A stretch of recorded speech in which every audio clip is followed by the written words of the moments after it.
Throughout my life, have found certain mindsets to be very helpful. I have found like a lot of self-help and gurus and stuff like that to be very either out of touch with like reality, or else just really, really hokey feeling. But certain mindsets really can make a big difference, and I say that as someone who has struggled like my entire life with, on and off depression, except for the last couple of years.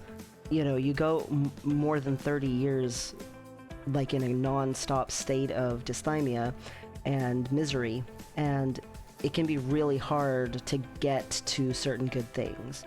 And I feel like depression is like really rampant.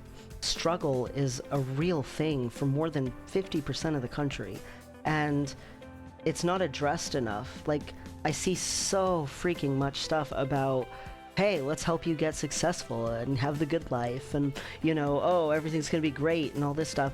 And it's like, when you're starting from a place of not great and not successful and not having a good life, it's hard to imagine that a lot of times. Like, you have to be already at a place of being like, yeah, I want that for myself. That's awesome. Let's do it. And it's hard to get to that spot. I have found certain mindsets, especially involving not just emotions, but even finances, to be extremely helpful. For me personally, growing up with financial insecurity, I had to have a mindset of creating a sense of security with my money. Instead of being afraid of money, I had to treat money like it was something that could help me feel less scared. If I have some money saved up, if I have some money that I'm capable of using in an emergency, I feel more safe. I feel like it is just as much a comfort as like a security blanket or a teddy bear.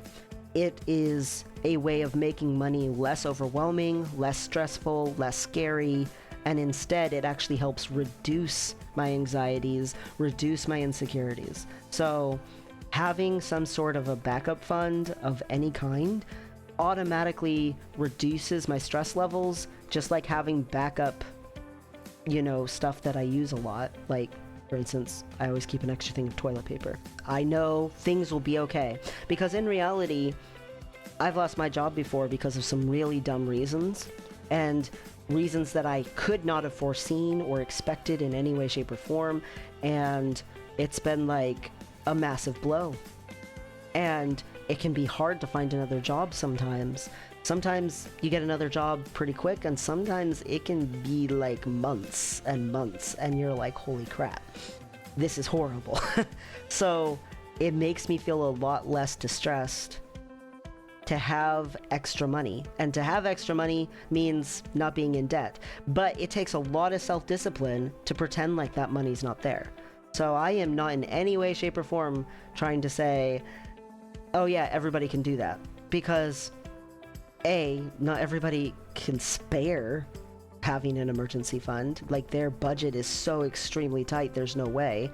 And secondly, I get that if you have like dreams and hopes for the future, and you've got like $1,000 sitting there to the side, it's really hard to pretend that doesn't exist when you really, really, really would love to invest it in the things that you're dreaming about.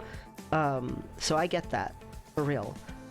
I will say, even if you are living paycheck to paycheck and your budget is insanely tight, if there is any way that you can squeeze even marginal amounts out to make slowly and gradually into an emergency fund, you can always choose to spend that later as a bulk amount, even if it's 20 cents a month. 20 cents a month can still turn into something eventually. And maybe it fluctuates. Maybe some months you can say, you know what, I can put, $40 in here. And then the next month, oh wow, I can only put $1 in there. Don't shortcut yourself because you're like, oh, it's too small of an amount to make a difference. Gradually, it will add up enough to become something. And it can be extremely helpful when an emergency happens or when something crazy or bad happens to have even $60 spare that you can put toward that, instead of having to go full blown into debt and have a bunch of interest on what's already a crisis. Like, you don't want to be charged extra when you're already struggling to get by. So having some sort of backup or some sort of security about your money can really, really be helpful, at least for me. For me, I'm not afraid of money because I view money as like pillars of strength. I always want to know for sure that what I'm getting is not just based on my current emotions, but based on my constant needs. And what I mean by that is, if I'm making a big purchase, I don't want to buy it that same day. I want to sleep on it. If I'm making a little purchase, I want to think through all the ways that I would use this, or what I would do with this. Sometimes it's okay to recognize that you're temporarily emotionally not feeling that great. So I pick a couple of things that are okay to buy when I'm feeling emotional, and those things do not cost much. A thing of Oreos, or a little bag of, trolley candies. Like, they, cost less than $5. It is a comfort thing, and I don't buy them that often. I only buy them when I'm really, really, emotionally not okay. I pick specifically, these are my okay to buy when I'm feeling really distraught items, and make sure that they are worth under a certain amount. For some people, it might not be a food item at all. I only have to buy a thing of Oreos a few times a year. That means I'm spending less than $50 in a year on stressing out, on big giant panic moments, on feeling that kind of suffering. If I'm feeling like just, it's been a long day, I don't go buy Oreos. I instead say, okay, it's been a long day, what's a free something I can do to comfort myself? And so I'll be like, okay, I need to go for a walk, I need to go out in nature, or, I'll go, play a video game, or I'll go read a book, or read something online, or watch some YouTube videos. And I have things that don't cost me something more than what I'm already spending to exist anyway as my comfort items. And I have set aside the big things that are comforting or that are exciting as being things that I have to sleep on before I make a purchase. If I get a new computer, I don't just buy it the same day I look at it. I look at multiple computers and I compare them, and then I sleep on it, and the next day I go and buy it. If I still want it, if I still think the sale is a good price and all that. Now, every once in a while there's a one-day sale on something. They're doing that on purpose to try to get you to impulse buy. And I try to avoid that stuff, but every once in a while it really is a deal, and I'll do it. But I still spend at least an hour or two looking into it before I'll do it. Putting some time between you and that purchase means you will know for sure if you want it or not, because your feelings will have had a chance to calm down. Your feelings will have had a chance to level out a little bit, and you won't be making a purchase more compulsively. Instead, you'll be making it in a more disciplined way. And for me, that has been huge in my life. It is a mindset that's helped me even besides money. I have a tendency to fall in love really fast, and that's gotten me into some not healthy relationships where people have definitely not treated me very well. And so I have to be okay, I super have all this emotion going on with this person, but I need to now stop talking to them for a little bit, take a break, say, okay, this was a really nice time, maybe in a couple days, can I call you, kind of a thing, instead of saying, hey, I'm gonna call you tomorrow. Because if I do that, then I can think more clearly, and I can be like, holy crap, I'm rushing in again, this is too fast, I need to slow down, take a breath. don't just jump into, falling in love with this woman. Put a little space between when I'm feeling a high emotion, when I'm really excited about something and I'm like, oh my gosh, this sounds amazing. It might be a scam. Maybe I should step back, take a little time to take a deep breath, maybe it sounds too good to be true because it is too good to be true. Let's think this through. Let's go over the information, go look for some resources. Okay. Even with like sharing information, I like to look up like actual statistics and look up resources. If someone says to me 80% of people like ketchup, I don't know, I'm thinking of some random thing. I'm like, oh, cool, in front of them. But later, I might go check and be like, oh, it's not actually 80% of people like ketchup. The majority of things that people say, they're usually repeating from someone else saying. Sadly, for whatever reason, a lot of people don't seem to go and actually look up stuff. And so I always try to do that. I always try to look stuff up because I want to be sure that I'm not just getting excited about something I heard, but that I'm being at least a little bit more calm and reasonable with myself and not getting emotionally into something. Like there's been like professional doctors and stuff, and you hear them talking or something and you're like, oh, cool. And then you go look it up and it's like, oh, maybe it's a little less cool. They haven't been peer reviewed at all.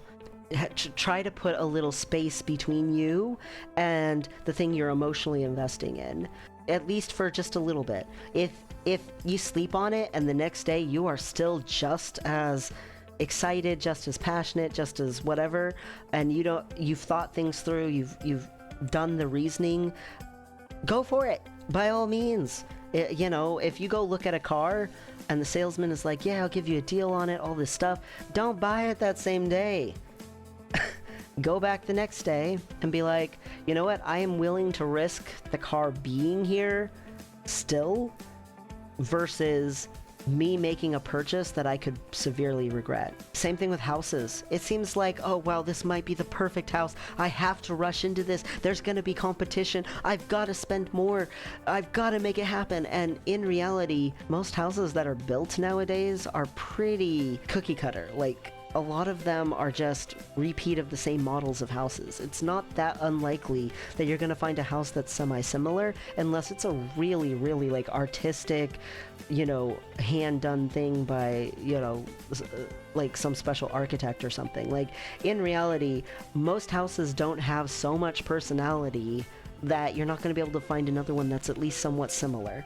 So if you sleep on it and someone else bought it, it's not actually the end of the world.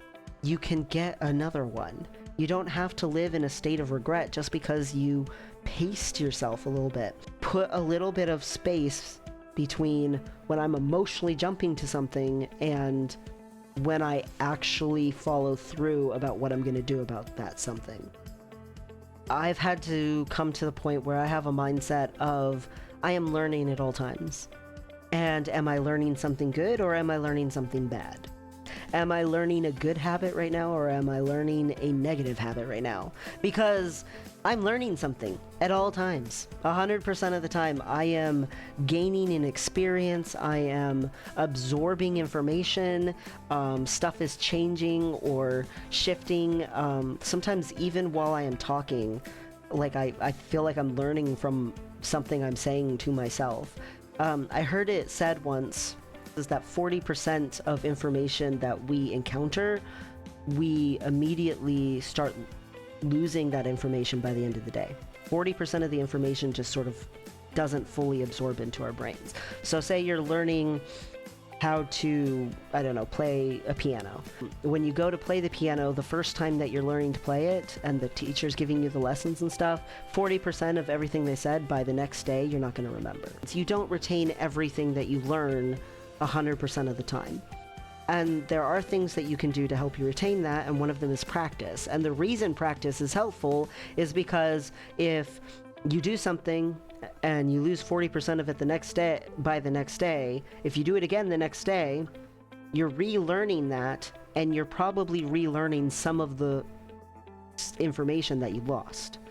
And so you're re-establishing that knowledge, you're re-establishing that experience, you're re-establishing that muscle memory, that skill, and you're getting better. Another thing, though, is that sometimes information just really imprints on us.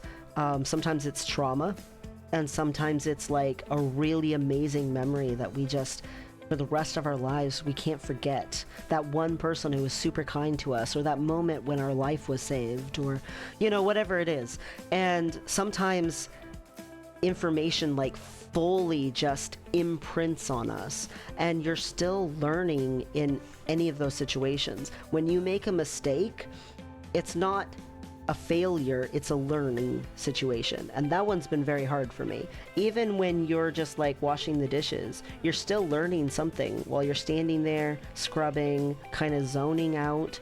Something's still happening. Your brain is still doing something. Even if you don't feel like your brain's doing anything, your brain is functioning. And if everything is a learning experience, are you learning something good, or are you learning something bad? I have learned very good things from people that I highly, highly disagreed with. I thought their lack of moral values was pretty atrocious, and I could still learn something good from them, even if it was what I didn't want to be like. I have found people who were extremely good, people I respect, I admire, I am passionately in admiration of the things that they have accomplished, and yet still I can recognize the things about them that are somewhat negative and learn from that. Everything that I do is a learning experience, and when I'm interested in something, maybe I'm struggling to do it, the struggle in and of itself is something that's teaching me something. And that's been something that I've really had to work hard to get to the point where I could accept this mindset. The majority of my life, I did not feel this way. Even though objectively it was probably still true, I just couldn't think that way. And so it's really, really helped me. When things are super bad, thinking, okay, what can I learn from this, helps me.